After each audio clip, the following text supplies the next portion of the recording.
Here are the 4 most important things that I think helped me be successful on this PE exam. But truthfully, I don't think it matters what exam you're taking. I think these things could help you regardless. All right, so let's get started. Here's number 1. The first thing that I think that helped me be successful in the exam was I used a variety of resources. So as far as courses goes, I was fortunate to have a company pay for one, and so therefore I only had to pay for Dr. Tom's. As far as practice tests go, the NCES one are the most like the actual exam, but I thought these other ones here by Justin and Klein and Hart were pretty good as well.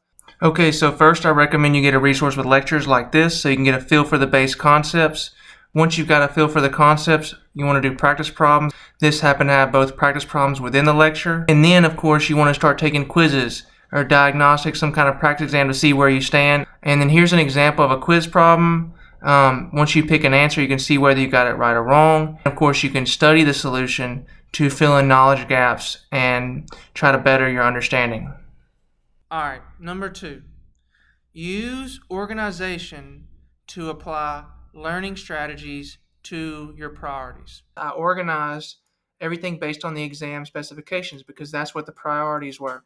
For example, this is a vibration problem. It's a natural frequency vibration problem, which should be above the damping. I would go to my vibration tab, and then above damping, you can see where I have this problem, screenshot, and the solution. If I had any comments to make, I would just make a note and type in my comment there. But this was kind of a way for me to identify problem types, stay organized in my brain, and if I was weak in a certain area, let's say, I don't know, mechanical components is a really important part of the exam. So like, let's say I wanted to quickly find pump problems. I could just go here and I could quickly identify the types of pump problems that I wanted to practice, or I could easily go to my engineering, science, and mechanics, and I could quickly find all my statics problems by going to the statics section. Lastly, I created note cards of things that I thought were very important that I wanted to review one more time before the exam. I even labeled the note cards Week 11, Lesson 2, Problem 3. This allowed me to go to my Week 11 binder, Lesson 2 within the binder, and then Problem 3 to study that. This was something that helped me a lot, and it especially helped at the end when I went back to review. Number 3, try to avoid isolation. Okay? So what do I mean by that? I don't mean that don't go to a quiet room and study by yourself, although you could study with others. So for example, for me, I was really fortunate. I had a really good friend who I used to study with in college, and it just so happened that our timing aligned perfectly for the PE. So we would study together, and we would do this once a week. So our plan was every week we would do 1 or 2 units. We would use 2 days for lectures on our own. Then we would do the homework on our own. And then we would meet at night on Zoom or something and talk about what we went over. But if you don't have a study partner, that's not the only way to have community or have connection to others.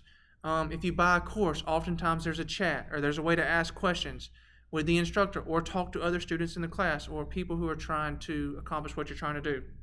There's online communities where you can hear success story after success story about like maybe some woman who just had a kid and was still able to find the time to study, or some guy or woman, whatever it may be, who failed 2 or 3 times or once and decided to take it again. Also, I just really enjoyed studying with somebody else like my friend because it just made things way more fun than when you're by yourself. And a lot of the times we just kind of made fun of each other too. So Hey, what's up with your hair, bro? My God, you trying to get another girlfriend or something? Okay, the 4th and the final thing that I would say that I think helped me was use an interval study method and then exercise.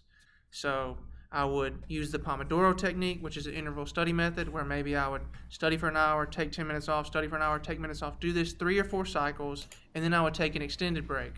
Now, that may look different for you, and I wasn't always perfect about that, but that was my general goal when I sat down so that I knew I would have a break coming up.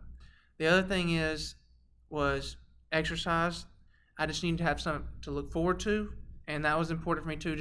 It's just so healthy. Your endorphins, your overall mood, that really made a difference. Even on the day before the exam, like I woke up that morning to run on the treadmill because I wanted to be awake, alert, fired up. I couldn't resist. I just wanted to throw in one last bonus one, which I think is not just important for this test, but just important generally in life, and something that I certainly strive to do. but that is to be a resolute person. So once you've decided this is something you want to do, things are going to go wrong. For example, I have tinnitus and some little bit of lingering pain from college when I was playing ball. So I couldn't get rid of either one of those, but I could maybe buy a massage gun, or I could, since tinnitus is ringing noise in your ears, I could play white noise. Something like that in your life or in your story is going to make it more difficult. Maybe it's that you already have kids and you don't feel like you have any time when you get out from home and work. That's something that I didn't have. That's something that I want to have. That's a goal for my future, but that's not something that made it hard for me now. I don't know what it is for you, but my advice is to try to find some way to adapt, make the most of the situation. People would always say, oh, you'll be fine. Oh, you'll be fine. And I always felt like if they were right, it's because I made them right by the choice and decision I made to not procrastinate or to put in the work. I wanted to do this to be the kind of person that does this more so than the initials or any of the other things or the respect. I wanted to get the outcome. I would have been heartbroken if I worked and never got the outcome. But I was going to stick with it basically until I got the outcome, or at least that was my mindset. So to me, it was more about being the kind of person that could choose something they wanted to do, could stick with it, could put in the work, could put in the time with discipline and the right habits to try to be successful. That was the value. That was the goal, and that goal led to the outcome. I don't know. That's what it was for me. So hopefully that helps you, and I wish you all the best. And if there's anything that I've shown you or any resources that I have that you would be interested in having access to, let me know. I'd love to help. All right. Good luck. God bless. All the best.